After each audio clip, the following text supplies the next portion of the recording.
Hundumaa kan dursu nagaadha. Nagaa kan nuuf laate waaqadha. Xinnaaf guddaan hundumtuu ashama akkam jirtu. Haala ulfaataa hundumaa darbitanii dhuftanii gargaarsa waaqayyootiin baga arra geessanii.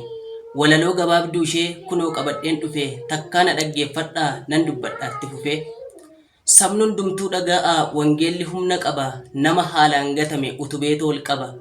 Kan akka isaa hin jiru sagalee waaqayyoodha. Aangoon isaan madaalamu innumna waaqayyoodha. Wangeelli keenya hunda danda'a. Humna isaatiin du'aatu ka'a. Hin madaalamu akka isaan jiru hidhaa seexanaa isa kan ciru.